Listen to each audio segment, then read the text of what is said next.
Okay, good morning, everybody, or afternoon if you're not in my time zone. I have just gone live now, so we're just waiting for as many people as possible to log into the webinar today, and then we'll get going. So bear with us for a minute or two. You can see everybody coming in now.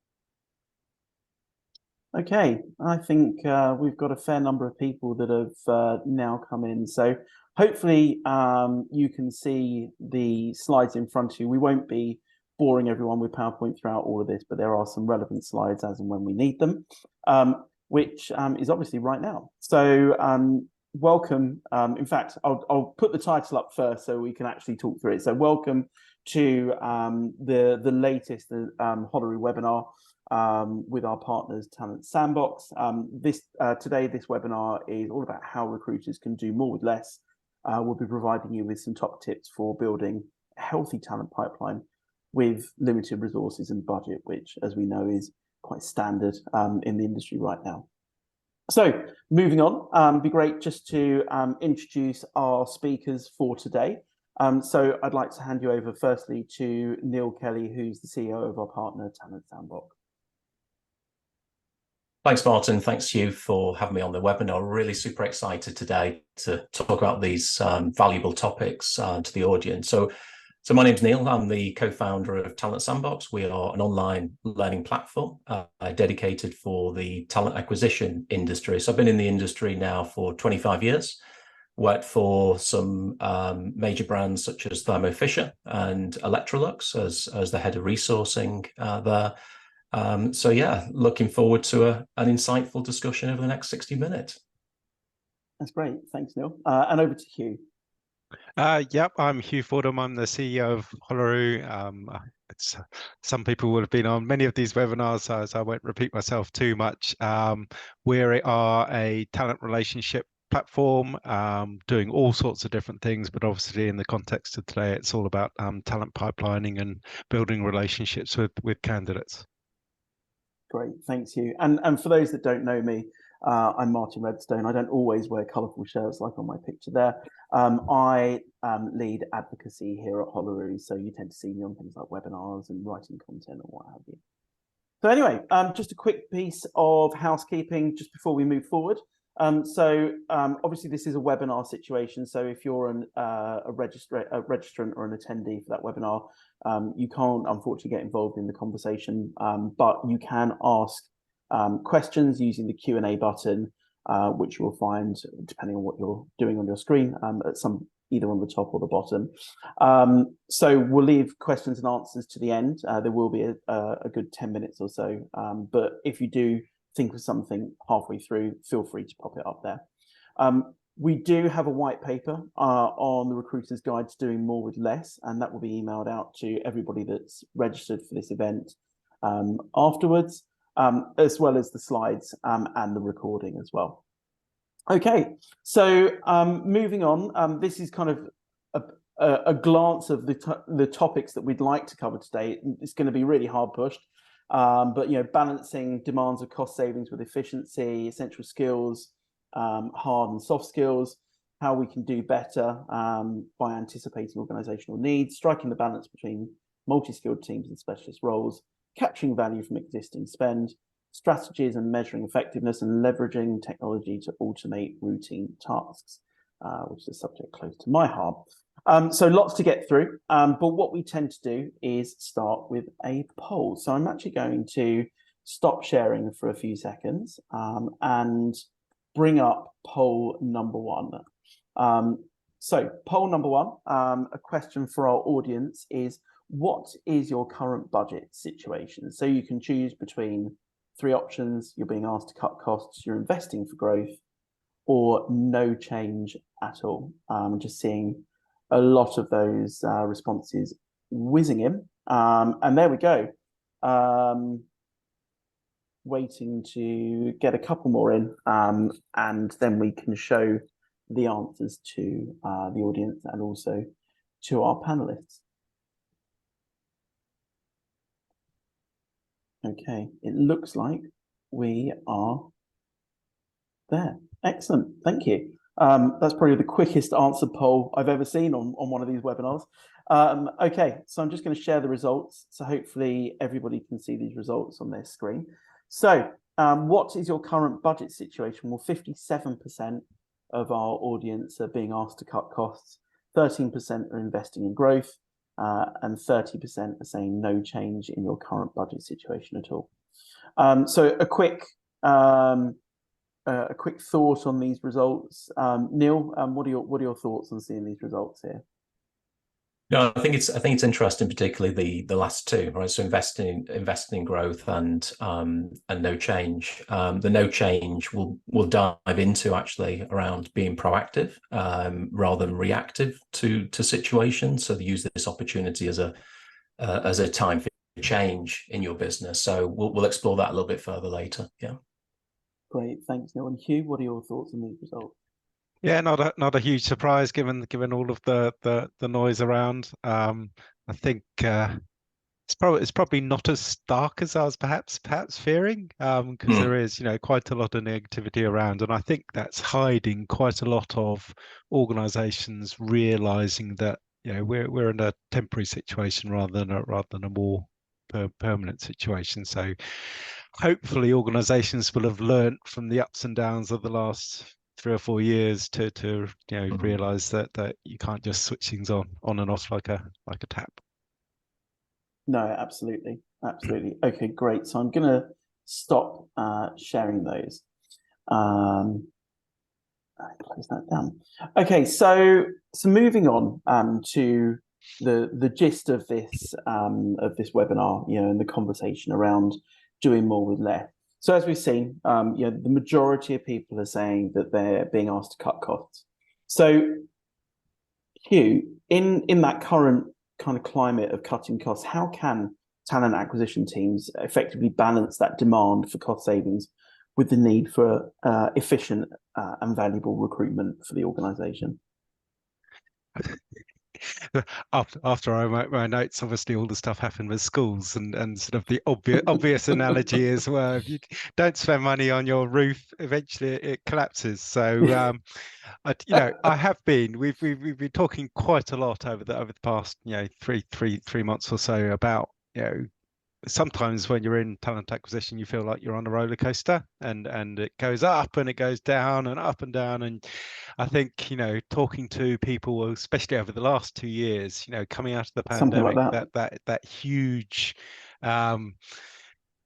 uplift, and everybody was just pulling their hair out, or if they had any hair, about what was being demanded of them by the organization, and this lack of understanding of the organization, that you couldn't just hire back all your people or ramp up your recruitment at a drop of a hat. And then you could see we were just about to go back into another downturn. And certainly a lot of our focus has been on are there ways to smooth the roller coaster? Are there ways to reduce the peaks and the troughs to make life a bit more easy? But I think with what's happening at the moment, I think the conversations to have with your business is to try to, rather than focus on right now, try and expand your horizon a bit and look at the next 12 months if you can, and talk to your business about the next 12 months and say, is this a permanent downturn, or is it something we need to manage before things pick up again? And the conversation you can have with the business is, you will be reducing costs anyway, whether you like it or not. It's lots of the costs within talent acquisition are variable. They are your spend on job posting, on recruitment agencies, whatever. So naturally they'll go down.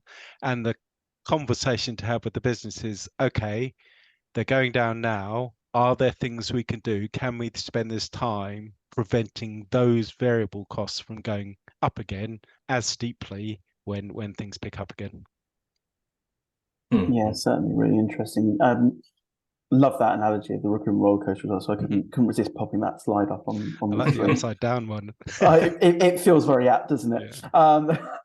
Neil, how about yourself? How do organisations or how do recruiters balance that? Yeah, it's interesting. I mean, I think on? as you were saying, I can't remember a time when I've not been asked to reduce costs, right? So I can't remember a time. I've never had a CFO or a finance leader come to me and say, "Hey, Neil, you and your function are going to get more cash, right? And we don't need that saving created." Never. So I think this concept, of saving has always been in the mindset of TA leaders. However, it's a little bit more acute now. The investments are larger than they have before. The return on investment is required, and we need to demonstrate that as well.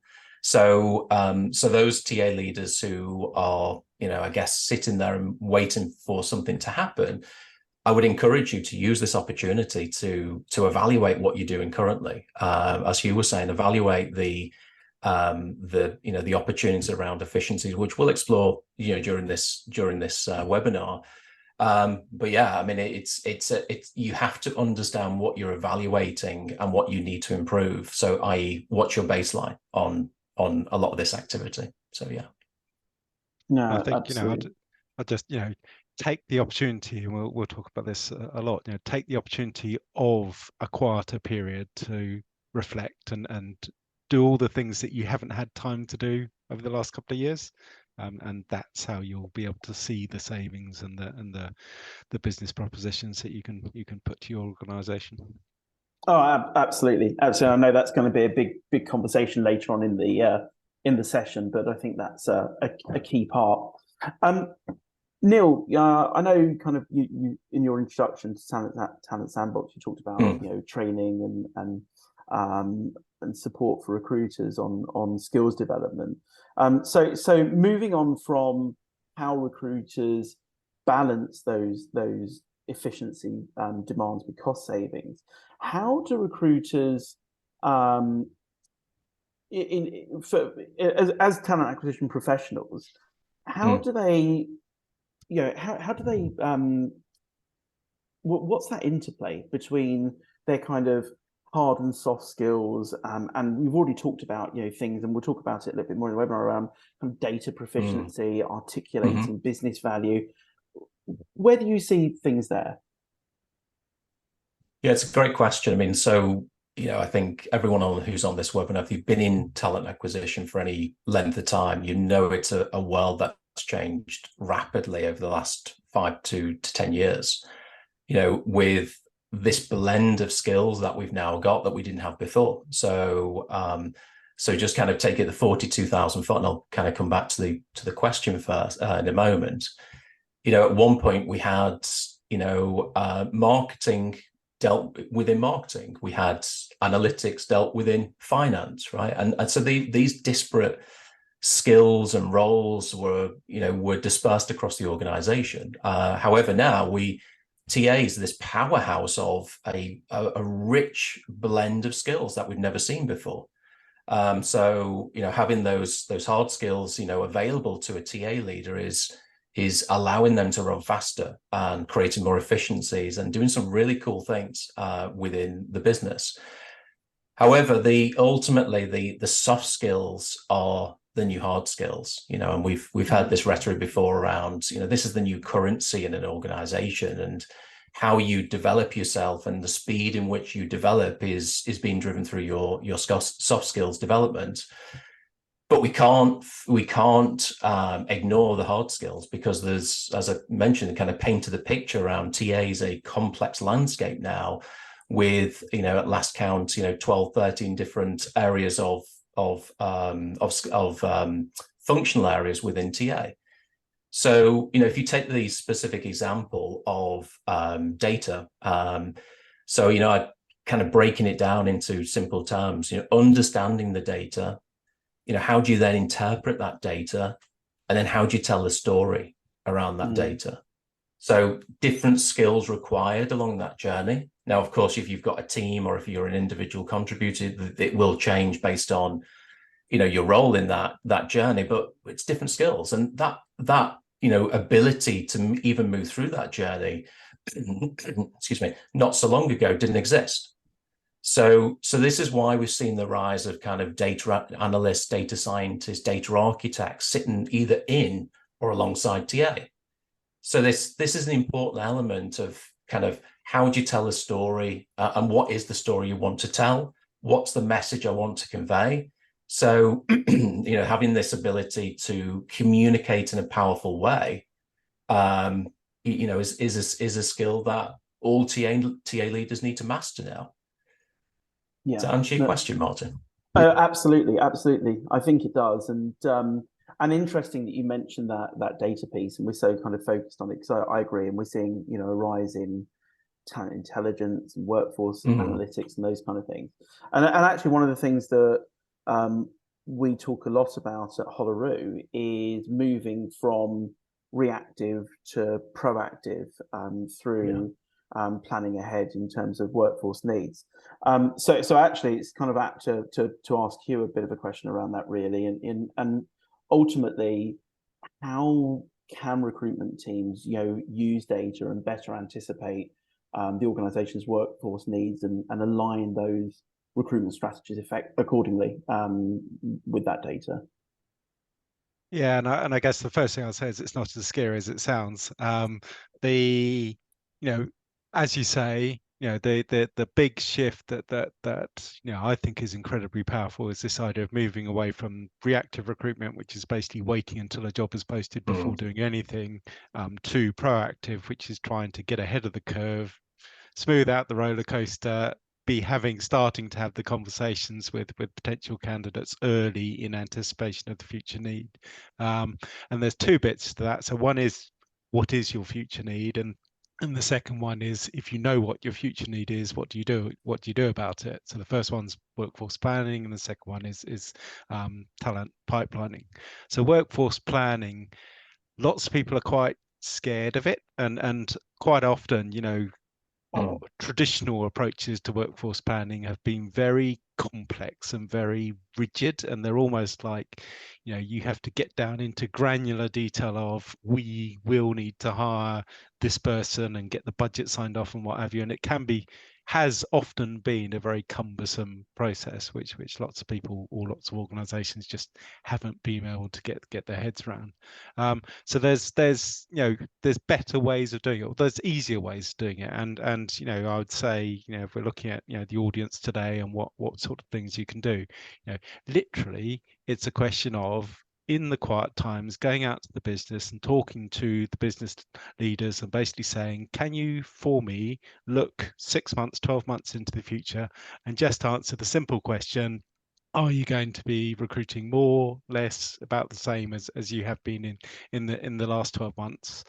And if you like, you can get into the granular detail of, have you got people retiring in the next 12 months? Are people at risk or whatever? You can get into more detail, but it could be just as simple as, are your needs going to be up, down, or stay the same in the next 12 months? And then look 12 months back and say, oh, well, this department hired 100 people in the last 12 months. They say they're going to have a slight downturn, so therefore let's put in 75. Add it all together, and you've got a number for the business. So I think workforce planning sounds really scary, but actually it's relatively simple to do. And one of the things, we'll talk about this a little bit later, but I think if you can start to have those sorts of conversations with the rest of the business, which is about, we're trying to help, we're trying to be strategic, we're trying to plan ahead with you in helping satisfy what you're going to need from us in the future, that's a much better conversation than the hiring manager rocking up saying, I need somebody, quick, and you being perceived as being the barrier in the role. So it's using the opportunity to have more strategic and positive conversations with your audience whilst things are quiet. No, that's great. Thanks, Hugh. That's really interesting. Neil, from your perspective and from the perspective, from the kind of skills perspective, how can recruiters, again, anticipate the needs of the organization, but taking into account things around the skills required for a recruiter? Yeah, no, I can only echo what Hugh was saying there a few seconds ago. I mean, most TA leaders who are managing part of an organization who are managing, in some cases, tens of thousands or hundreds of hires every year, you're talking about a budget which is significant. So so having those analytical skills to manage through that journey of asking those simple questions, but then what do you do with that data once you've got it? You know, the importance of being intentional about what moves you're about to make is critical.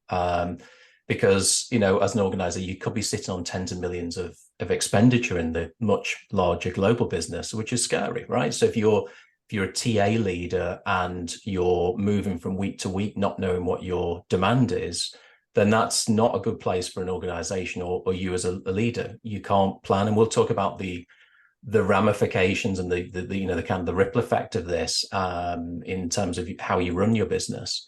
But you need to get to know your numbers. You need to link your business objectives into that as well. So it's not just we know the numbers, we know where we're moving to, but are we adding value to the business objectives? So that importance of partnering with the organization, which has been around forever, right? But it's still very, very prevalent, very important now to get that right. So yeah. I think just to add a sort of personal note to that, it's about talking the language of the business, but you understand things that the rest of the business doesn't do. So from a personal perspective, so I used to recruit for Schlumberger, which is a big oil and gas service company. So our business was almost entirely driven by the price of oil. Price of oil went up. Yep. We had more business, price of oil went down, we didn't. So I could see that, and I could talk to the business about, I can see things picking up, so therefore you're going to have demand in the future. But the thing that the business didn't understand is you couldn't just, if things picked up, you couldn't just instantly find, 1,000 new people. Yeah. You had to say the business will pick up in 6 months' time. We know that because we can see the metrics coming through. It takes us 6 months to find these people, so we need to start that work now. So it's talking the language of the business with your expertise on finding the people. Yeah, that's right. And having that data, which is the legacy data, as Martin mentioned before, and also having the future data, which is the market data. You've got the available analytics, you've got the data available to you, which we didn't have, at one point. So use that data now, and that can be as simple as exploring your ATS, right, and looking at your data on your ATS, pulling that data from your ATS. It doesn't need to be super sophisticated, as Hugh was saying before. There's lots of practical tips what you should be looking to if you're not doing it already. No, exactly, and you're quite right. It doesn't have to be. It doesn't have to be detailed. It can be quite simple sometimes. Absolutely. Right. I'm just going to test this theory of whether people do or don't know what's going on in the future of their organization, and run a second poll, which is all around hiring needs of the future. So we're going to ask the audience, looking at the next 6 to 12 months into the future, can you see your hiring needs reducing, staying the same, increasing, or you just don't know?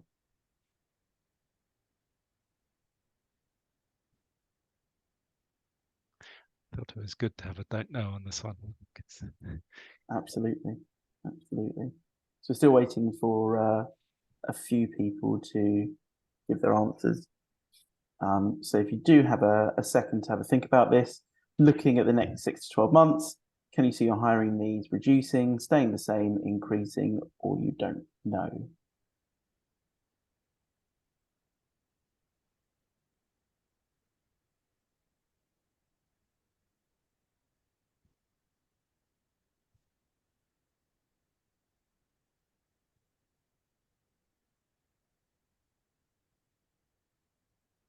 Okay. Well, looks like we're we're where we need to be. So I'm just going to end the opportunity to answer that and share those results on the screen. So hopefully you can see this in front of you. So looking at the next 6 to 12 months, can you see our hiring needs? 11% say reducing, 44% say staying the same, 28% are increasing, and 17% say don't know. And as per the last poll, Neil, it'd be great to get your immediate thoughts on these answers. Yeah, no, I think it's pretty consistent, right? So it's, you know, from the staying the same and also increasing. So there's a consistent trend there. I think the one around don't know is and reducing is always interesting to explore further. But yeah, so the staying the same would be that reactive, shifting from reactive to proactive, and taking that opportunity that you've got available to you. I think it's, you know, it's that's, I mean, this to me is fascinating. So if you think of the results from the first poll, so being asked to use budgets and then looking, you know, that far into the future and actually seeing on balance things are either going to be the same or going up. You know, the conversation again to have with the businesses, you know, we're anticipating this need. You know, there are ways in which we can do things more cost effectively, more efficiently, better. This is what we need to start planning for, because, you know, we can see what's going to happen. We've seen it in the last couple of years. You know, we don't want to repeat that experience, so let's do something about it. Yeah, it'd be great to understand the story that sits behind the increasing, right? So are those organizations planning anything, or are they going to react to the numbers that are given to them? So that'll be an interesting discussion. No, really will be. And I love that correlation between the first poll and the second poll. You know, if you're being asked to cut costs, Which, and think what a superstar you look like if you can cut costs and still hire more people, you know, or even just maintain at the same level. Grail. Yeah, exactly absolutely. right. Yeah, absolutely right. I'll stop sharing that poll, and actually, just to bring in a comment from somebody in the audience who did ask a question, but it's quite timely, so I'd rather mention it now rather than at the end. An anonymous attendee, feel like we're in some kind of weird anonymous section here, you know, Facebook. Right, you get the anonymous here. Absolutely.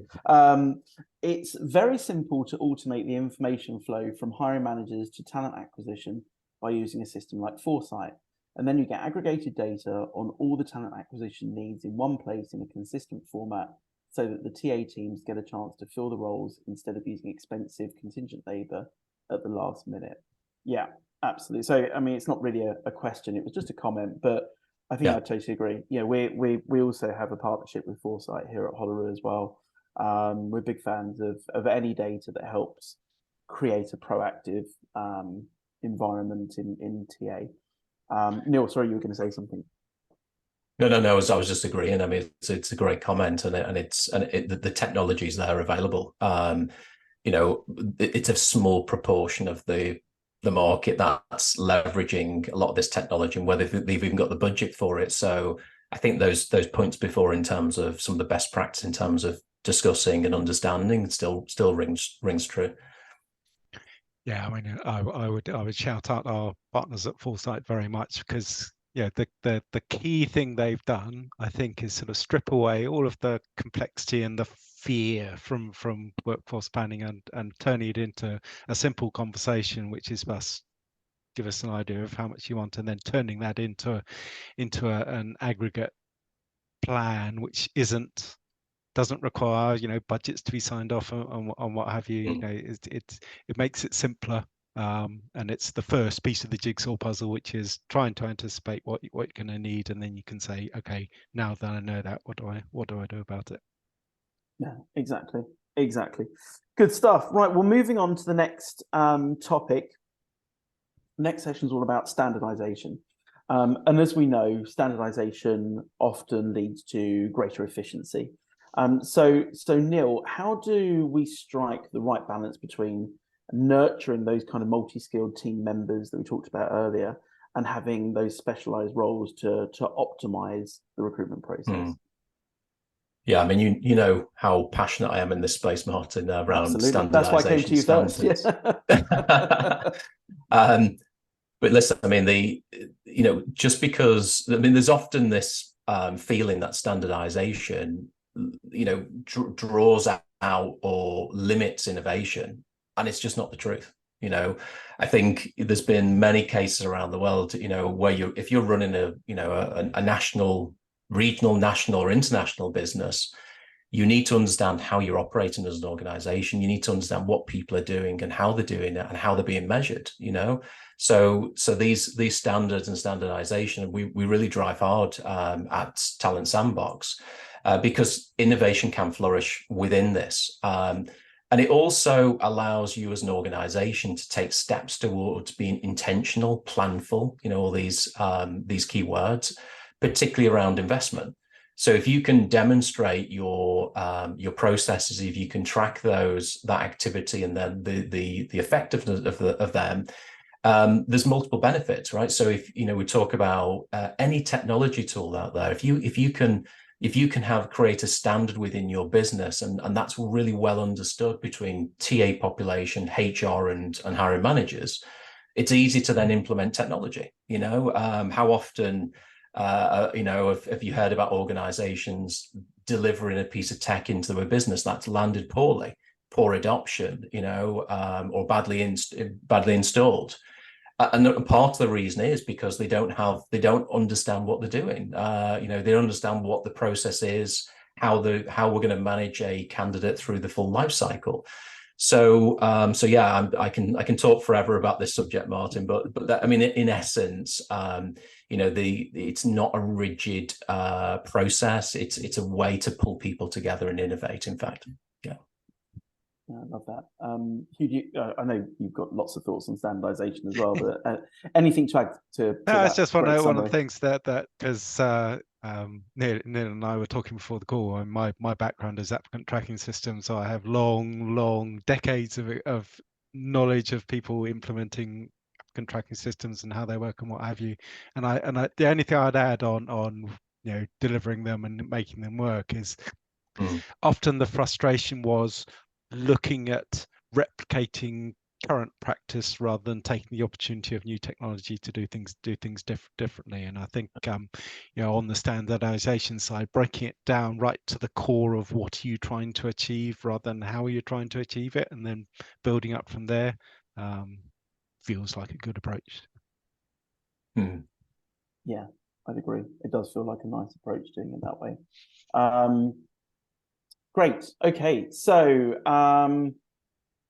we talk about cutting spend, and we talk about keeping almost a lot of people are saying that they're having to cut costs but maintain the same kind of level in terms of recruitment as well. So as a recruiter, we know that capturing value from existing recruitment spend is key if we want to go back to the organization.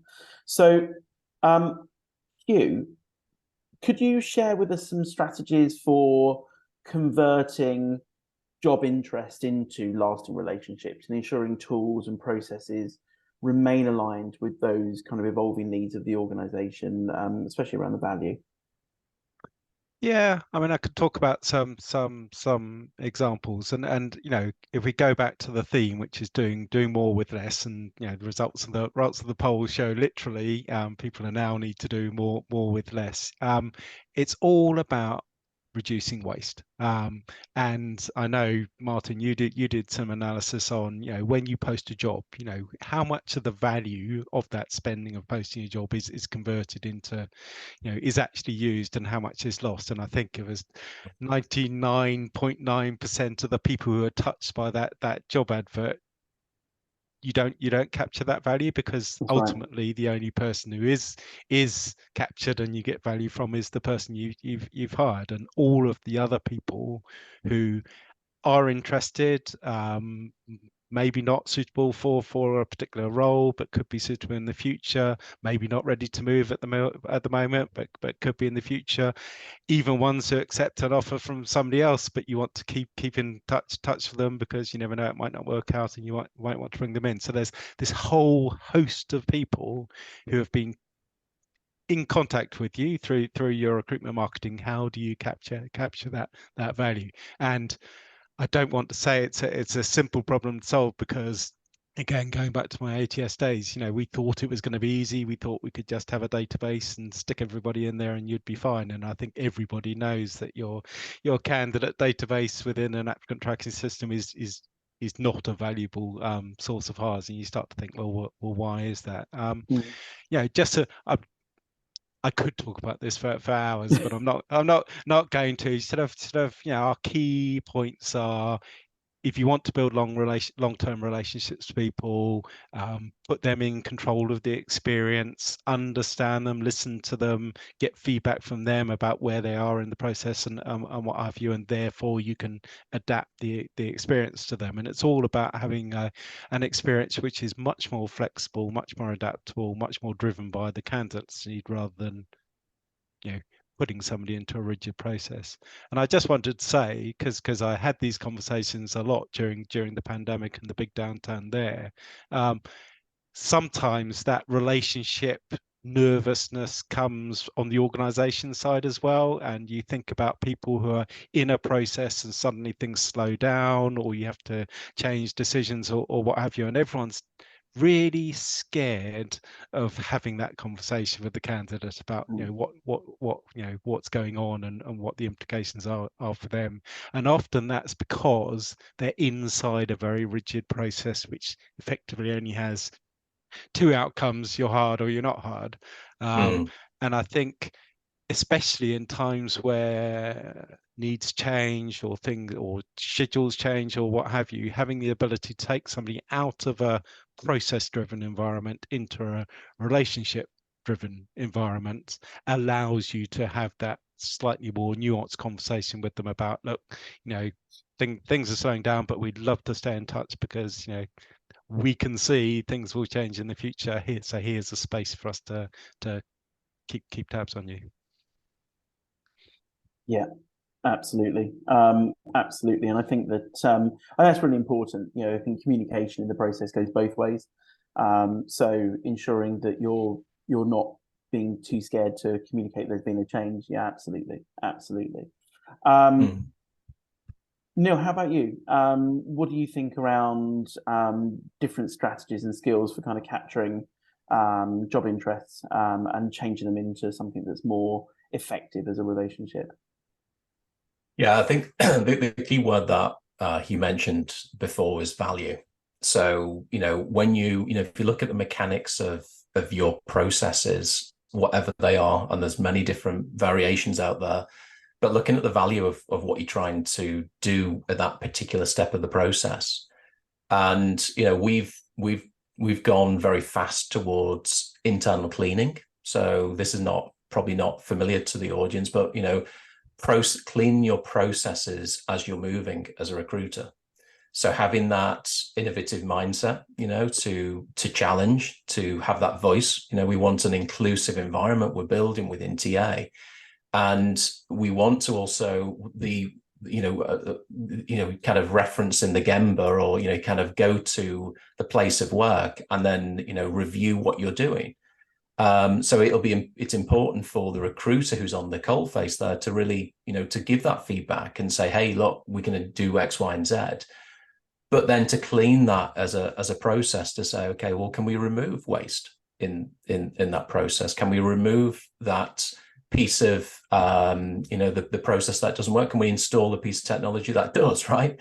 So the value creation, and we'll probably touch on this again before the end, but increasing the value of talent acquisition, I'm a really big advocate about, and having leaders, having recruiters doing valuable and meaningful work is really, I'm really passionate about this. So this ability to cleanse and to clean as you're moving, I think is a really powerful way to run your TA function. No, that's lovely. And actually on that point of, recruiters doing meaningful work and thinking about the recruiter experience, the employee experience, we talk about that standard practices that we talked about earlier. We've talked a little bit about technology. How does that kind of strategic approach alongside those standardizations and technology enhance the employee experience and therefore employee retention and attractiveness ultimately of a career in talent acquisition? Yeah. I mean, that's so that those three elements you referenced have really come to the fore in the last 12 months because TA is under pressure now. And therefore, TA leaders are requiring to demonstrate their value back into the organization.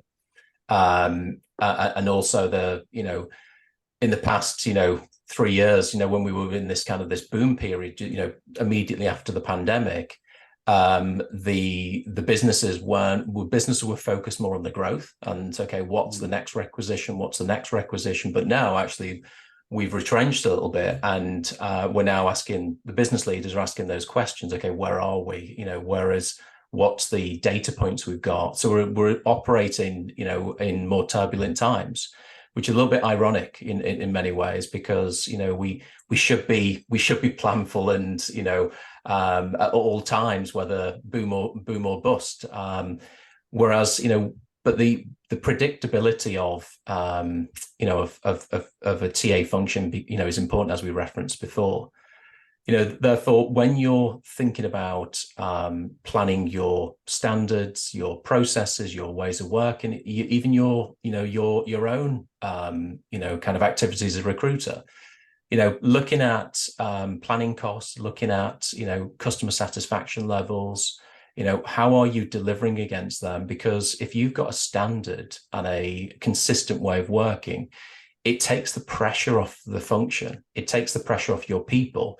And therefore, those people have more time to do things like learning and understanding their business more. So that strategic approach, which we talk about a lot within TA, it's all about management of time ultimately. And are you effectively using your function's time and your organization's time in the most meaningful way? Yeah, I think it's also about the nature of the conversation. So we talk a lot when we're talking about candidate experience and candidate relationships is let's turn a negative conversation, which is somebody's applied for a job and you're telling them why they can't have it, to a more positive one, which is before they've even applied, let's help you work out where you can best fit with it within the organization and help you be successful in that. So it's becoming a positive conversation. So from the recruiter's perspective, from talent acquisition professionals' perspective, if their only conversations they're having with the business is people shouting at them to fill roles and them trying to articulate why it's not quite so easy to find 10 marketing managers tomorrow, that's often a very stressful and a very negative experience. Whereas if you could go out to the business, say we want to look ahead and work with you on future needs, but simultaneously you can say, and we know you're going to need these sorts of people in 12 months time. Look, here's the people we're already talking to, already starting to warm up and nurture to fill those anticipated roles in the future. And it suddenly becomes a slightly more relaxed and a much more positive and it's about how we're going to help you meet your future needs rather than why we can't, deliver somebody tomorrow. And I think from a retention point of view, that should make the working environment and the job satisfaction better. Yeah, I'd agree. I mean, it all sounds lovely. Almost 20 years ago, when I was a recruiter, I'd love all of this. But there we go. I'm just going to bring up a slide actually, because I think it's good to have it here for kind of the next question that I was thinking about. So hopefully you can see this in front of you.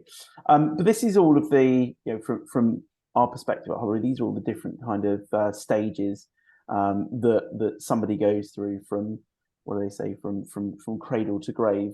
So it's interesting, and ultimately looking at every touch point across that journey. and measuring the effectiveness at every touch point and every stage is really, really vital. So, Neil, just wondering, could you elaborate on how a proactive and strategic talent acquisition strategy enhances the business's resilience during both kind of economic downturns and obviously economically prosperous times? Yeah. No, so I think the one area that we've touched on very briefly is strategic workforce planning. Now, that sounds like a very grand title, but the reality is it's planning for the future, planning for the next steps, being intentional, as we spoke about before. And in order for this process to work well, you need to know what your people are going to be doing, and how your technology is going to interact, and how your resource and how the candidate experience is going to look throughout that journey, of course. And you can't do that. It's very difficult to do that when you're reacting constantly. So, all too often, TA leaders will, look at data and not understand how to use that data, as we discussed before. But we really want to start to connect the dots now. So between the awareness, so what's the strategy to build our value proposition in the market? How do we take an individual through this process with all the different technology touch points? It's from a business leader perspective, their life is relatively easy or simple in terms of their ask. They want the very best talent, the best diverse talent in the marketplace that you can find as a TA function. And very often we lose sight of looking at complexity of technology processes. The business leader is trying to run their business, so let's not forget about the effectiveness for them is about delivery. It's about value. It's about that knowledge that you can bring to them, and they want and they love predictability. So if you can provide anything to them, creating a smoother process to that endpoint, and creating the predictability of success, then of course they will love that. And I think so we talked about the workforce planning side, and that's basically anticipating the needs of the organization. And then what we're looking at here is, okay, how can you demonstrate to the business that you can meet those needs? And often there's lots of focus on the sort of middle bit, which is application to hire. But again, if you're being strategic, if you're looking further ahead, having visibility and understanding of the audience, your potential audience for future roles, and how that maps into your future needs, because it's all very well having tens of thousands of people who are potentially interested in you, but you need to tailor them to the types of people that you're potentially gonna need in the future. And then keeping that data and relationship and understanding the person going once they come into the organization, and potentially if they leave afterwards. And broadly, if you can put that all together in a way which you can then articulate to the business, we've got this nailed. We know we're going to need these sorts of people in 12 months time. Here's the people we're already talking to. I think if I was a business leader, I would be going, that's brilliant. This is one bit of the business I don't need to worry about. It's all under control. Oh, sorry, I thought somebody else was trying to say something. Yeah, I think that being able to give people that confidence through data and through relationships is so certainly important. Moving on to a subject that's quite kind of close to my heart, and I'll stop sharing now because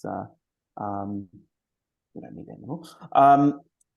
Obviously, we've talked about process, we've talked about technology, we've talked about how and the data speaks for itself in the polls, how recruiters are now expected to do more with less, or even just tread water with less as well. It'd be interesting to find out, Hugh, your thoughts on how TA teams can use technology to take away some of those more routine and mundane tasks that they that they do all the time, and therefore devote more time to more high value activities. And again, what that does in terms of the overall impact to the organization. Yeah, and I think that's kind of been the question, since I got involved in the technology industry. Is the whole point of it is, can we automate, can we make things more efficient just from a process point of view. I think what's really interesting about what's going on now, and I'm not going to talk about specific bits of technology, but everybody is hearing about artificial intelligence and the sorts of tools that could potentially enable. And just a couple of sort of high level things. So the first one is, what is routine is changing. So with AI, potentially, it can help to augment the ways in which you interact and help candidates, rather than just letting them choose an interview slot or what have you. So what is routine is potentially fundamentally changing. So again, going back to not being too blinkered and not being too rigid, there's ways to there's things which you can use technology for which wouldn't have been imaginable five years ago. And then the second bit, which is I think more positive, which is the more I understand the new technologies and ways of doing things, it feels to me like it's much less about replacing people and it's much more about helping people do things better. And I think that's a really positive thing. So if you go through the exercises that Neil's been talking about on process cleaning or what have you, I would say look at them not only from a perspective of where can I save money, but also where could I do things better, and use technology potentially to do things better rather than just do things cheaper. I think that's an interesting angle which is coming with the new tech. Yeah, I totally agree. It's not about replacing recruiters at all. It's about giving them that helping hand, making their lives easier, making the experience easier. It's not about replacing at all. But I would just, little caveat, little word of warning, because there's stuff happening on the regulatory side which we all need to be aware of, and I would just say, if you're using something which could be described as a black box, don't use it for selecting people. No. I think that way leads to all sorts of pain. But absolutely use it for helping people, guiding people, being more positive in your interactions with people.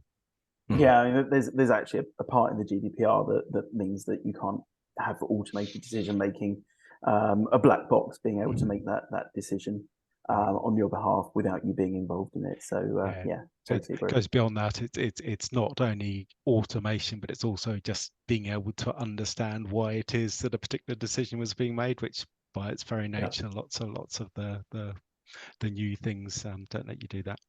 No, absolutely. Neil, were you going to say something on that?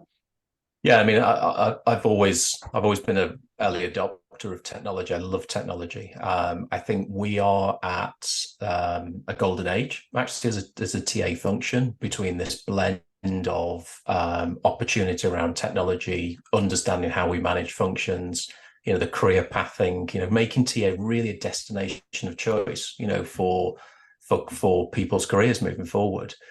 So I think technology will increase, no doubt. I hope that's our aspiration, that TA's role will continue to create greater value within an organization as well. But as you said, Martin, how technology and humans play together is what we're grappling with at the moment. And I love it, right? Because it's an opportunity for us to explore, innovate, understand. I mean, there's many people out there who talk a lot about, they're exploring how do we use AI tools, and there's some organizations who are, quite some steps down the line. But we I would encourage you to explore the market, explore the technology, that's available to you, and how that's going to create value. Obviously Hollaroo is a great example of the value creation for organizations, but but it's understanding how it fits into your business in a good way, and how do you create those eliminate steps or create greater value for your candidates or a hiring population as well. So nice. All good points. All good points. Right. So that's kind of the end point really on our kind of structured or as kind of chaotic discussion as possible. But obviously now's a really good time to hand over to Derby. There's been loads of information, loads and loads of knowledge being shared, which has been great. So, firstly, kind of really thanks to Neil and to Hugh on sharing a lot of that experience and information and wisdom on how recruiters can do more with less. But I'd like to hand over to the audience now. So if there's anybody in the audience that has any questions, now is the time to ask them. Just as a reminder, I can throw this up in front of you. So it is the Q&A session now officially. We have had one question come in on the system already. And again, I don't like this. I think Zoom's kind of now turned it into Facebook with allowing people to post anonymously. But the first question comes in from another anonymous attendee.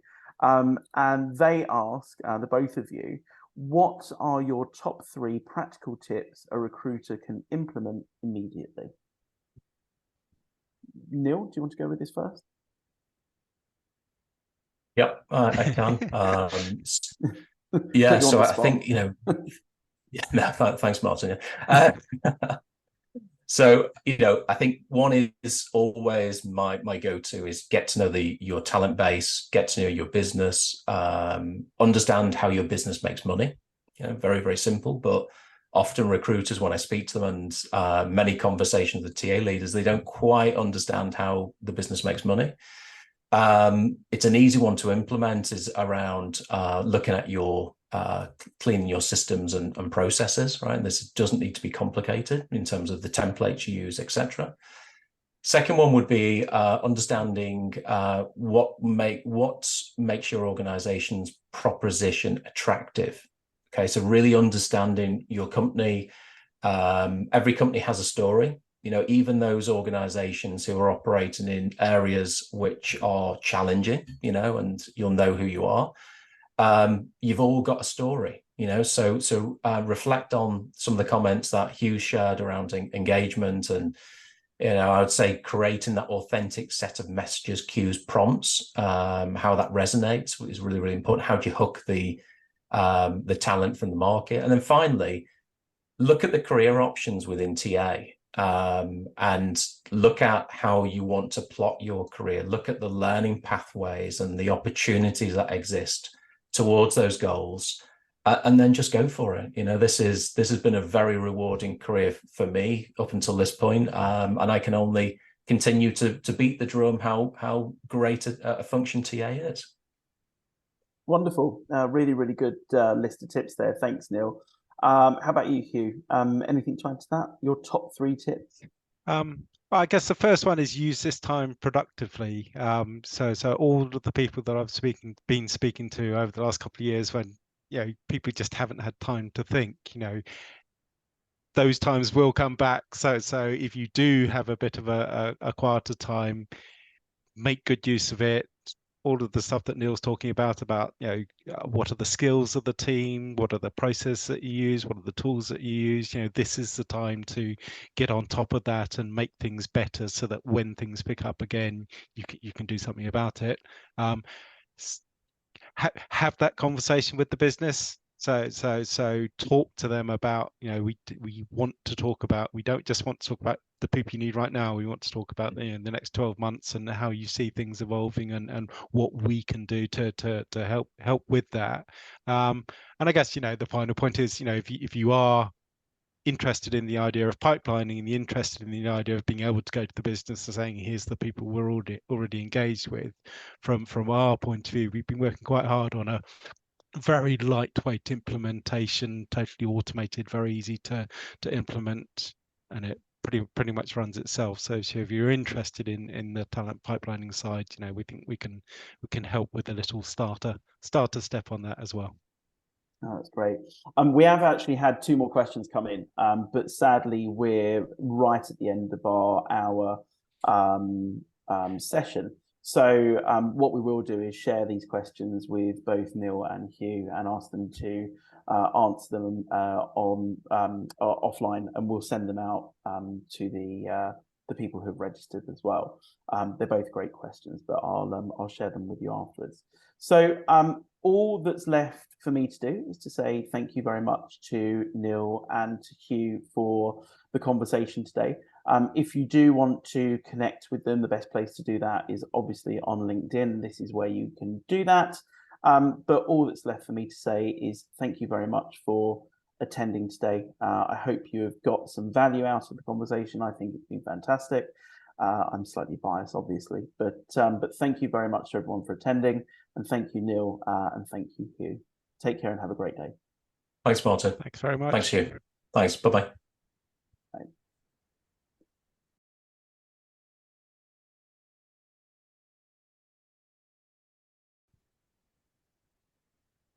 Okay, so Hugh and Neil, thank you so much for coming back onto Zoom so that we can do this quick follow-up to our webinar on how recruiters can do more with less. We got asked a couple of questions within the last couple of minutes of the session. Unfortunately, we didn't have time to answer them live on the webinar. So for the benefit of the people that registered and also the people that are watching this back on the replay, we're going to do a quick recording of these questions and answers. This is literally minutes after the end of the webinar, so we've not had a chance to prepare for these questions. So apologies for anyone watching this. This session has not been prepped at all. So the first question came in again from an anonymous attendee. Say that with my teeth back in. The first question is, how can we implement change in an organization where we're so strapped for resource, where we're looking after high volume recruiting and other such things, so we don't have the time? How on earth do we implement change? Neil, can I come to you first for that one? Yeah, no, please. I mean, so I think that the concept which you and I discussed before in terms of cleaning process as you're moving, this lean mentality actually plays really nicely into this concept. We don't have resources, because the reality is you're probably not likely going to get extra resources. You're probably likely going to have to create the business case for anything you do moving forward in terms of technology. So I would really encourage you to look at the resources you have now and start to clean as you're moving. So I think that's the first point. The second point would be around there's always, in my experience, any humble experience, there's always opportunity for cost reduction. So whether that's from a time perspective, whether that's from a productivity, from a value, looking at the additional value, there's always opportunity to save money. And therefore, the ability to create savings on one hand and then either reinvest on another from a technology or resource perspective, that would be always my go-to as a TA leader to navigate that. Yeah. No, that's great. And I think they're good points. And ultimately, you're right. If you're strapped for resource, then sometimes it's about creating opportunity for more resource to come in to almost, give you that loosening of that stress that you're under as a recruitment leader. Hugh, any more thoughts on this piece? Yeah, I mean, looking at it from a technology perspective, it's resources are essentially time and money, and often the two are linked. And I think so sort of on more tied in with what we were talking about, being able to articulate to the business that you've got a long-term plan, and therefore you need the time or the resources to implement that plan, rather than just I want to make change for change's sake. And then secondly, I think certainly in that sort of situation, doing incremental change will be better than trying to just throw everything out and start again. And often, if you can focus on changes which are designed to save resource, especially save time, hopefully that'll get you into a virtuous cycle where you save a bit of time by doing this little implementation of a pipeline or what have you. and use that time to then start to do something a bit more ambitious, and then work in little steps. So how do you eat an elephant? One spoonful at a time or whatever. Yeah. No, absolutely. One interesting thing, just to add on to that, Hugh, is that very often in terms of the business case, and you've seen that 1,000 times before, very often you have a small increase of cost before you see the decrease. And, and if you can demonstrate and deliver on that, that's a powerful business case. Take the hit short term on the cost, but then the returns will be X, Y, and Z. And the final point before I forget, Martin, as well, is around skills. So at the moment, skills generally within TA function are generally around 360 recruiter type of skills. This is a great opportunity to start reskilling, upskilling that team. So do they have the skills around project management, or do they have the skills to drive transformation in the future? So I really take that opportunity to give that career progression for people as well within the TA function. Interesting. Okay, thanks. I certainly sympathise for the person asking the question, because I absolutely been there and understand it. I think there's lots of simple, quick things out there that you can do. It doesn't need to be a huge change all at once. No, but I suppose, like you said, I totally sympathise with them as well, because sometimes you just can't see the wood for the trees, can you? It's you feel like you're just so swamped. I was rather hoping some people would have a little bit of breathing space now to do things, because absolutely everybody's seen so stretched. Yeah, absolutely. Okay, thanks gents for answering that one. The final question that we had was around recruiter enablement. Now, obviously, this is a bit of a trending topic in the world of recruitment and talent acquisition right now. So we've been asked the question, regarding recruiter enablement. Can you give any top tips for implementing a recruiter enablement process or system? Yeah, so interestingly, Neil can first explain to me what recruiter enablement is. Yeah, so I mean, there's been various, let's say, definitions banded around. So here's my definition of recruiter enablement, and I explain why I kind of know the specifics around this in a few seconds, but it's a set of tools, content, processes, and learning provided to your recruitment teams that help them to make smarter decisions, better, quicker, faster, right, than before. A continuously iterative process. So we spoke about that continuous cleaning, and it seeks to empower recruiters to share knowledge, resource that allows them to focus on more time on the human element of recruitment. So that's our definition that we defined around recruiter enablement. And the reason why we've defined that is because we are releasing a module, in fact, in October around recruiter enablement. So that is a blend of all of the areas which used to be called recruiter operations or recruitment operations. But it's now this synthesis of technology, marketing, diversity, sourcing, right? So all those interfaces are now coming into one. So it's a fantastic opportunity for both the industry, but also for businesses to make TA and recruitment more productive and efficient as well. So hopefully that gives you a little bit of an answer around that. Yeah, absolutely. Sounds great. No, absolutely. The way I see, in the world of sales, they have sales enablement where, a lot of the time as a salesperson, you have, your CRM, and then you have Google Drive or SharePoint to find your content, and then you have this system and that system, and so it's about bringing it all together, like you said, and having this kind of, synthesis of information, process, and the opportunity to train and upskill all under kind of one.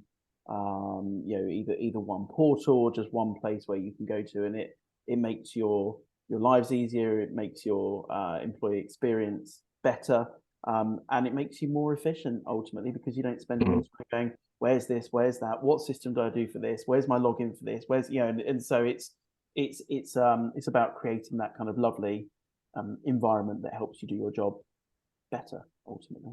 Yeah, agreed. Great. Cool. Any tips on how people can get started with recruiter enablement, Neil, without ruining your course that you're launching in October? Well, first of all, sign up in October, first of all. But no, joking aside, the basic level, it's all the things we spoke about on the call today. You know, it's reviewing what you're doing and understanding how they fit together. Because I think one of the biggest challenges is, and of course, recruitment enablement and any other platform, you know, that comes along. The challenge we all face within TA is managing our landscape of systems, and I think it's a huge opportunity if we can fix that challenge. Then I think, you know, so at a base level, with or without systems, it's seeing how you interface with each part and each stage and each piece of technology that you currently have. You know, just find some efficient ways to operate. Great, lovely. Well, Hugh, Neil, thank you for jumping back on a quick Zoom call to record the answers to those final questions. Really, really appreciate it. Once again, thank you very much for your time on today's webinar, and have a great rest of your day. Thank you very much. Thanks very much. Both. Thank you. Thanks.